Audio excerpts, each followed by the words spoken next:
बिस्मिल्लाहिर्रहमानिर्रहीम, अस्सलाम वालेकुम व्यूअर्स। प्रोग्राम में खुशामदीद। मैं हूँ हैदर हयात खान। चीफ जस्टिस जाहिया अफरीदी साहब के आने के बाद पाकिस्तान तहरीक इंसाफ अदलिया के महाज पर अपने मामलात को कैसे देख रही है, क्योंकि कहा यह जा रहा था, तहरीक इंसाफ में एक आम तासुर था कि जस्टिस काजी फैज़ ईसा साहब के बतौर चीफ जस्टिस रिटायरमेंट के बाद पाकिस्तान तहरीक इंसाफ को अदलिया से बड़े रिलीफ्स मिल सकते हैं। लेकिन अब जस्टिस जाहिया अफरीदी साहब के आने के बाद भी तहरीक इंसाफ के अंदर यही अप्रोच है। प्रोग्राम में इसको डिस्कस करेंगे। फिर ये कि विदिन पीटीआई जो इख्तलाफात में शिद्दत आती जा रही है, इसकी वजह क्या है। लग ये रहा है कि इस वक्त दो बड़े ग्रुप्स हैं, एक वकला ग्रुप है और एक दूसरा ग्रुप है जो तहरीक इंसाफ के जो देर से काफ़ी अरसे से तहरीक इंसाफ के साथ एसोसिएटेड लोग हैं, एक उनका ग्रुप है और दोनों की अप्रोचेस बड़ी मुख्तलिफ हैं। तो ये मुख्तलिफ अप्रोचेस की वजह क्या है और क्या तहरीक इंसाफ इस तरीके से अपने मामलात को कामयाबी से बेहतर तरीके से आगे चला पाएगी, इसको भी प्रोग्राम में डिस्कस करेंगे। फिर अचानक तहरीक इंसाफ के कुछ सीनियर लोगों ने क्लेम करना शुरू कर दिया है कि आइंदा 1-2 माह इस हवाले से बहुत अहम है कि या तो कोई बड़ा फैसला कुन एहतजाज या मार्च या धरना तहरीक इंसाफ दे सकती है, और या इमरान खान साहब जो चेयरमैन है, बानी चेयरमैन है पाकिस्तान तहरीक इंसाफ के, वो जेल से बाहर आ सकते हैं। इन तमाम चीज़ों को प्रोग्राम में डिस्कस करेंगे। मेरे साथ मौजूद हैं पाकिस्तान तहरीक इंसाफ के थिंक टैंक के सरबराह रऊफ़ हसन साहब। रऊफ़ हसन साहब, बहुत शुक्रिया आपके वक्त का। रऊफ़ साहब, सबसे पहले तो बताइएगा कि जस्टिस जाहिया अफरीदी साहब का अगर देखा जाए उनकी पर्सनालिटी को, तो उनकी पर्सनालिटी पर एज ऑफ नाउ किसी को कोई एतराज़ नहीं है। आप लोग भी एतराज़ करते थे तो उनके अपॉइंटमेंट के तरीक़े कार को, लेकिन बुनियादी चीज़ ये कि तहरीक इंसाफ जो ये समझती थी कि जस्टिस काजी फैज़ ईसा साहब के जाने के बाद अदालती महाज पर जो उनके मामलात हैं उनमें बेहतरी आएगी। आप समझते हैं कि अभी भी यही अप्रोच है तहरीक इंसाफ के अंदर? बड़ी मेहरबानी जी, बहुत शुक्रिया आपका। देखिए, पाकिस्तान तहरीक इंसाफ ने हमेशा जुडिशरी से एक उम्मीद लगाई है कि वो अपने फैसले कानून और आइन के तकाज़ों के मुताबिक करेंगे। हमारा मकसद जो है वो किसी एक शख्स की सपोर्ट या दूसरे की मुखालफत करना कभी नहीं रहा होगा। हमारा जो सपोर्ट का बेस है, हमारी जो ऑब्जेक्टिव्स हैं, उसका बेसिस ये होता है कि क्या कोई बंदा जो है आइन और कानून के मुताबिक फैसले कर रहा है। अगर वो करेगा तो हम उसको कबूल करेंगे। अब जाहिया अफरीदी साहब आए हैं, इनके बारे में जो रेपुटेशन है वो यही है कि ये आइन और कानून जो है उसके मुताबिक अपने फैसले करते हैं। हम उम्मीद करते हैं कि ये सच होगा और ये अपने फैसले जो है वो आइन और कानून के मुताबिक करेंगे। अगर वैसा करेंगे तो मुझे यकीन है कि जो जुडिशरी का जो इमेज बुरी तरह टार्निश हुआ है काजी फैज़ ईसा के अहद हुकूमत में, वो रिवाइव होगा और मुल्क के लिए बेहतर होगा, क्योंकि जो अदलिया का जो एक पिलर है वो सबसे ज़्यादा पिवटल पिलर है, और वो पिलर जो है वो पिछले 1 साल और 2 महीने में काजी फैज़ ईसा के अंडर, बल्कि कहा जाए तो 2 साल के अरसे में वो बिल्कुल मुनहदम हो चुका हुआ है, वो बिल्कुल क्रम्बल कर चुका हुआ है। और इस वक्त हमारी रियासत जो है वो 2 पिलर्स के ऊपर खड़ी है, वॉबली है, और इसलिए जुडिशरी का पिलर, अदलिया का पिलर है, उसको स्ट्रेंथन करके दोबारा अपनी पोजीशन के ऊपर दोबारा उसको खड़ा करना होगा ताकि रियासत भी खड़ी हो सके, ताकि रियासत आगे बढ़ सके। अच्छा रऊफ़ साहब, आप चूंकि तहरीक इंसाफ के थिंक टैंक के सरबराह हैं, इमरान खान साहब की हदायत को आप फॉलो करते हैं और तहरीक इंसाफ के जो कोर मामलात हैं उनसे आप बखूबी आगाह हैं, आप तहरीक कब तक चलते देख रहे हैं? क्योंकि जो चंद लोगों की रवां हफ्ते इमरान खान साहब से मुलाकात हुई, उसमें ये कहा जा रहा है कि शायद इशारतन खान साहब ने ये कहा है कि नवंबर हर एतबार से बड़ा अहम महीना होने जा रहा है। तो आप इस बात की कोई तस्दीक या तरदीद करते हैं कि वाकई नवंबर जो इस हवाले से बड़ा अहम होगा? जी, हमारी मीटिंग एक पेशावर में हुई थी जी, अभी को 3-4 दिन पहले 2 दिन की मीटिंग थी हमारी पॉलिटिकल कमेटी की। इसमें जो सारा बैकग्राउंड जो कुछ हुआ है पिछले 2-2.25 साल में, उसका अहाता किया गया, बहुत डिटेल में अहाता किया गया, और हम इस नतीजे के ऊपर पहुंचे हैं कि अब हमारे लिए पब्लिक के पास जाने के अलावा कोई चारा कार नहीं है, जबकि हमारी जद्दोजहद जो है वो पार्लियामेंट में और कानूनी महाज के ऊपर तो जारी रहेगी, लेकिन अब ये उसमें जो पब्लिक को शामिल करने का इस मूवमेंट में जो एक आंसर है, उसको हम अब सर फहरिस्त ले आए हैं। अच्छा। इस सिलसिले में 8 तारीख से पेशावर और कोयटा में जलसों के साथ से हमारी इस तहरीक का आगाज होगा। अच्छा। और उसके बाद कराची और पंजाब के शहरों में जाएंगे और ये नवंबर के आखिर तक हमारी पूरी कोशिश होगी कि ये अपने मंतकी अंजाम तक पहुंचे। सो जो आपने सुना है मैं उसकी तस्दीक कर रहा हूँ। अच्छा। नवंबर के आखिर में हम इंशाअल्लाह ताला चाहेंगे कि ये अपने मकासद हासिल करने में कामयाब हो। तो जो लतीफ़ खोसा साहब, रऊफ़ हसन साहब फरमा रहे हैं कि इमरान खान साहब नवंबर के आखिर में जेल से बाहर होंगे, उसकी भी वजह यही है जो आप कह रहे हैं कि हम नवंबर के अंदर, नवंबर के आगाज़ में जो सिलसिला शुरू कर रहे हैं और नवंबर के एंड तक ये मंतकी अंजाम तक पहुंचेगा, या आपके नज़दीक इसकी वजह कोई और, इसकी मसलहत कोई और उनके बयान की? मेरे भाई, मैं कभी ये नहीं बात करता कि खान साहब जो है वो कल जेल से आ जाएंगे या 2 दिन बाद आएंगे। मैं हमेशा जो मैं उनके बारे में सोचता हूँ तो मैं ये सोचता हूँ कि वो शख्स जेल में है क्यों, अच्छा। किस गुनाह की सजा काट रहे हैं। क्या उनका गुनाह ये है कि उन्होंने इस मुल्क की खिदमत की है? क्या उनका गुनाह ये है कि उसने इस मुल्क के लिए हॉस्पिटल किया, नमल यूनिवर्सिटीज बनाई, अलकादर यूनिवर्सिटीज बनाई, खेल के मैदान में इसको ग्लोरी की तरफ लेके गए और दौरे हुकूमत में गरीब की खिदमत की? क्या ये गुनाह है जिनकी सजा वो काट रहे हैं? तो ये मकसद नहीं है ये कहना, ये मेरे दिल में ये सोच नहीं आता। मेरा हमेशा जो सोच आती है मेरे भाई वो ये होती है कि वो क्यों उसको बेगुनाह जेल के अंदर रखा गया है, क्यों? और ये पाकिस्तान के अदलिया के ऊपर एक बहुत बड़ा सवालिया निशान है और इसमें जस्टिस काजी फायजीसा का बहुत बड़ा हाथ है, घिनौना हाथ है, अगली हाथ है। उन्होंने जिस तरीके से जुडिशरी को मैनिपुलेट किया, जिस तरीके से सजाएं दी गई, और आज जस्टिस हसन औरंगजेब साहब ने जो अबुल हसनैन के बारे में कहा है वो भी आप जरा पढ़ लीजिए। आई एम श्योर कि आपने देखा होगा। उन्होंने जिस तरीके से उसके जज होने के अमल को एक शर्म का मकाम करार दिया है। मेरा ख्याल है कि ये चाहिए जो साहिब इक़्तिदार लोग हैं कि वो अपनी ये जो जुडिशरी को महतूब करने की कोशिश कर रहे हैं उसको छोड़ दें और जुडिशरी जो है उसको अपने पांव के ऊपर खड़ा होने दें, उसको इंसाफ करने दें। खान साहब बहुत जल्दी इंशाअल्लाह ताला वापस बाहर आ जाएंगे और खान साहब किसी डील के तहत बिल्कुल नहीं आएंगे, क्योंकि ये भी एक बड़ी जो डाउट छोड़े गए हुए हैं हमारे इस वक्त मुल्क में, वो ये भी गर्दान जो है वो अलाप रहे हैं कि जो डील है, डील नाम की कोई चीज़ है ही नहीं है। अगर डील करनी होती मेरे भाई तो खान साहब 15 माह से जेल में ना होते, वो पहले दिन ही, पहले हफ्ते में ही डील करके बाहर आ जाते, जैसे कि इस मुल्क की जुडिशरी। तो ये इस वक्त this is where we stand today. इंशाअल्लाह ताला हम उम्मीद करते हैं कि बहुत जल्दी लीगल तरीके से कोर्ट के जरिए आजाद होके वो आन और शान के साथ बाहर आएंगे। अच्छा रऊफ साहब, ये भी बताइए कि लंदन में जो वाक़या पेश आया काजी फायजीसा साहब के साथ, जो उनके जिस तरह के अलकाबात से उनको नवाजा गया, उनकी गाड़ी पर मुक्के बरसाए गए, हुकूमत अब ये मौक़िफ़ इख्तियार कर रही है कि आपकी पार्टी वो रफ्ता रफ्ता तशद्दुद का रास्ता इख्तियार कर रही है। आप इस हुकूमती मौक़िफ़ को कैसे काउंटर करेंगे? देखिए, उसमें पार्टी कहाँ मौजूद थी, पीटीआई कहाँ मौजूद थी? जो कुछ हुआ है लंदन में, देखिए मेरी तबीयत में तो कोई तशद्दुद नहीं है। मैं तो हमेशा बैठ के बड़ी लॉजिकली और रैशनली गुफ्तगू करता हूँ। अच्छा, और जो आपने कहा कि आप लोगों ने मीटिंग में ये फैसला किया है कि अल्टीमेटली अब आपको अवाम में जाना पड़ेगा और अवाम से ही आप समझते हैं कि हाल जो है मौजूदा सूरत हाल में निकल सकता है, अवाम निकालेगी इसको। इसमें किस तरीके से आप अवाम के साथ चीज़ों को लेकर आगे चलेंगे? कोई अवामी रैला निकलने का आप लोगों का ख्याल है कि कोई रैला निकल आएगा अवाम का, या कोई जलसे जुलूस होंगे, कोई धरना होगा? क्या स्ट्रेटजी क्या है आपकी इस हवाले से? हम लोग जी we are looking at various aspects, जिसमें नेशनल लॉकडाउन भी है, शायद हम उस तरफ जाएंगे। क्या और इसमें आप सिर्फ अकेले चलेंगे, तहरीक इंसाफ अकेले चलेगी, या आप ऑपोजिशन की दीगर पॉलिटिकल पार्टीज को भी दावत देंगे?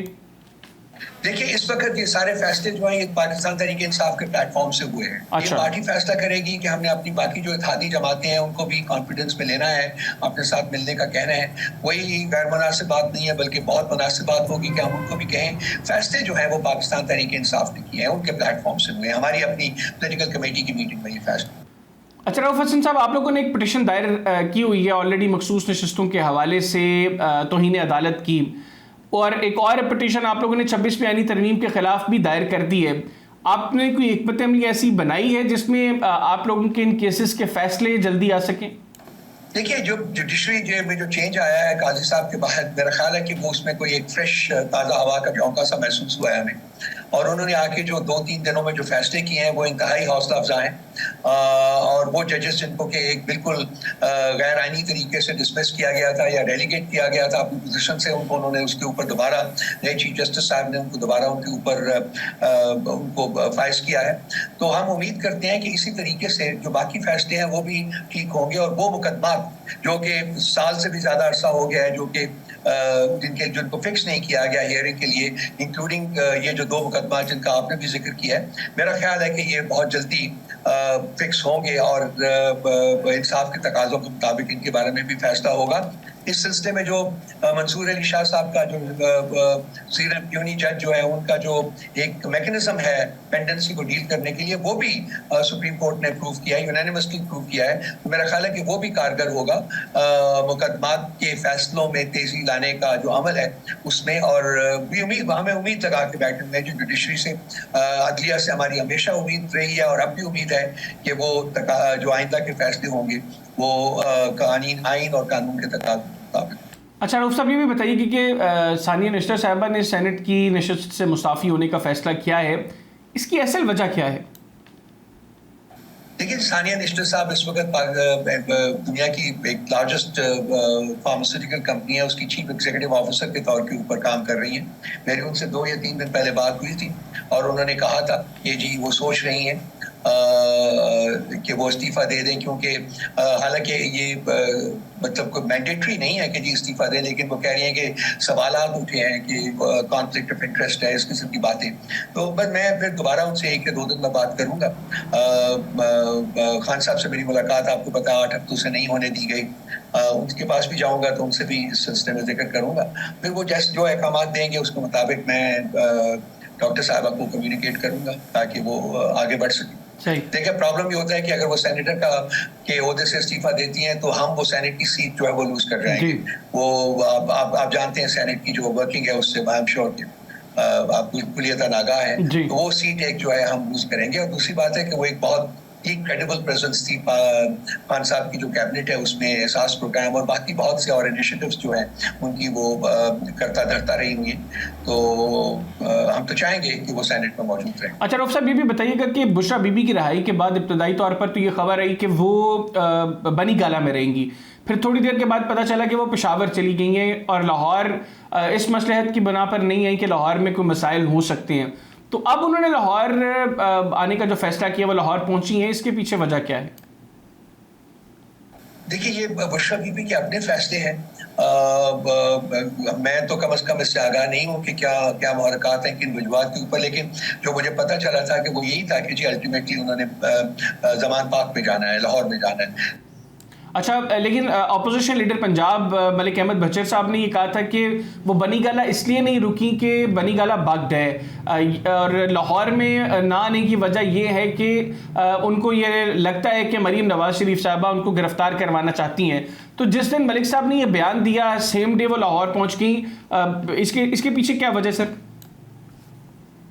जी वो लाहौर गई हैं जी, और हम उम्मीद करते हैं कि हुकूमत पंजाब जो है वो इस किस्म का कोई गलत इक़दाम नहीं उठाएगी और उन्हें वहाँ चैन और सुकून से जो वो बसर करना चाहती हैं वो बसर करें। उनके बहुत से चैलेंजेस हैं, खान साहब अभी जेल में हैं और खान साहब की रिहाई जो है वो सबसे बड़ा चैलेंज है पूरी पार्टी के लिए भी, और आई एम श्योर उनकी फैमिली के लिए, उनकी बेगम साहिबा, उनकी बहनों के लिए। तो हम चाहते हैं कि हमारी सारी कॉन्सेंट्रेशन जो है वो खान साहब की रिहाई के ऊपर हो, और ये जो हम ये जो सियासत, ये जो हम पोलिटिकल बैटल जो हम फाइट करने जा रहे हैं नवंबर के महीने में, इसका भी प्राइम मकसद जो है वो खान साहब की रिहाई है।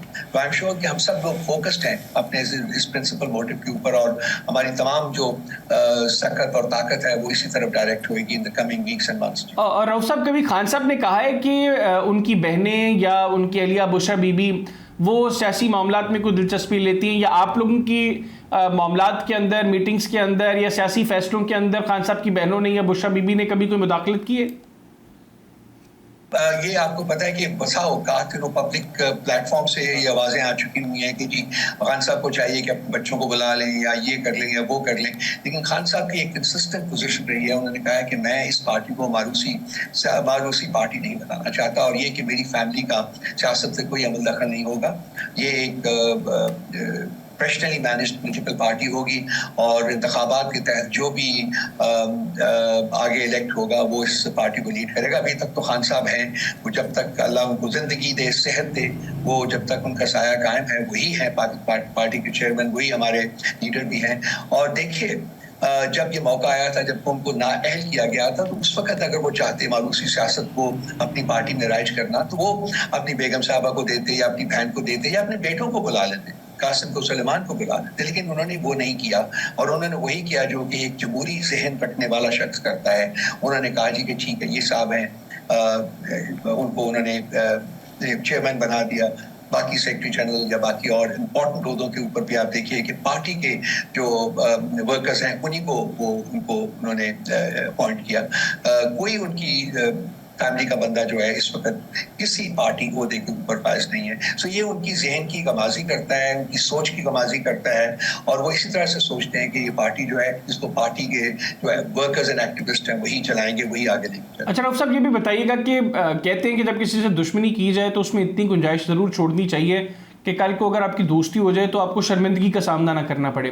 अभी हम देख रहे हैं कि एक्स पर फवाद चौधरी साहब और उनकी अहलिया की जानिब से जिस तरह की बयानबाजी की जा रही है, अब तो इत्तलात है खैर के शायद खान साहब ने भी उनको मना कर दिया है, लेकिन बहरहाल आपको लगता है कि ये जो सारा मामला है कल को पार्टी के मामलात में ये बुरे तरीके से असरअंदाज हो सकती हैं चीज़ें? देखिए, ये बयानबाजी नहीं होनी चाहिए, लेकिन कुछ हकायक है, उनका सामना करना भी बहुत जरूरी है। फवाद चौधरी साहब को 22 जून 2023 को पार्टी से निकाला जा चुका है। अगर आप कहेंगे तो मैं वो जो लेटर था वो उसकी कॉपी आपको भिजवा देता हूँ। मैं भी बल्कि कहता हूँ रिजवान को आपको भेज देता हूँ, आप देख लीजिएगा खुद। उसके बाद अगर उन्होंने पार्टी में आना है, क्या वजूहात थी, क्यों वो पार्टी उन्होंने ऐलान किया पहले छोड़ने का, किसी और पार्टी में जाने का, और उसकी बेसिस के ऊपर हमने उनको पार्टी से निकाला, वो देखना होगा। और वो जो उनकी अब बयानबाजी है, जो पार्टी की लीडरशिप के बारे में वो जिस किस्म की स्टेटमेंट दी है, जो ट्वीट उन्होंने मेरे बारे में किया है और उसमें जो गलीज और गंदी जुबान इस्तेमाल की है वो भी आप देख सके होंगे। बाकी भी लोगों के बारे में जो उनकी जुबान है वो इंतहाई ऑब्जेक्शनेबल है, वो करना नहीं चाहिए। अगर आप अपनी डिफरेंसेस का भी इजहार करते हैं, चाहिए कि हम डिसेंसी के डोमेन में रह के बात करें, तो वो नहीं है। अब अल्टीमेटली देखिए, खान साहब का ये प्रेरोगेटिव है, एक्सक्लूसिव प्रेरोगेटिव है कि खान साहब ने बाहर आएंगे जब इंशाल्लाह ताला करीब बहुत जल्दी, तो वो फैसला करेंगे कि किसको उन्होंने बहुत सारे लोग हैं, मैं तो उनको सियासी जनाजे कहता हूँ, जिन्होंने पीछे को छोड़ा है वो सियासी जनाजे बन चुके हुए हैं। अब उनको बैरियल की जगह नहीं मिल रही, तो वो अपना कशकोल लिए हमारे दर के ऊपर खड़े हैं, भीख मांग रहे हैं कि जी हमें शामिल कर लीजिए, हमें वापस आने दीजिए। इन साहब का रवैया जो है वो इंतहाई जारहाना और इंतहाई डिवाइसिव है पार्टी के अंदर। ऐसा लगता है कि पार्टी में डिविजन क्रिएट करने के लिए इनको एक टाउटिश किस्म का जो है रोल वो दिया गया है। तो वो खान साहब आएंगे और उनका जो फैसला होगा वो हमारे लिए मुकद्दम होगा, वो हम एक्सेप्ट करेंगे। बिल्कुल ठीक। रऊफ हसन साहब ऐसे मौजूद रहिएगा। नाज़रीन, पाकिस्तान तहरीक इंसाफ के सीनियर रहनुमा और थिंक टैंक के सरबराह रऊफ हसन साहब हमारे साथ मौजूद है, उनसे गुफ्तगू का सिलसिला आगे बढ़ाएंगे, लेकिन यहाँ पे एक छोटा सा ब्रेक लेंगे, कहना चाहिएगा। Stay with us.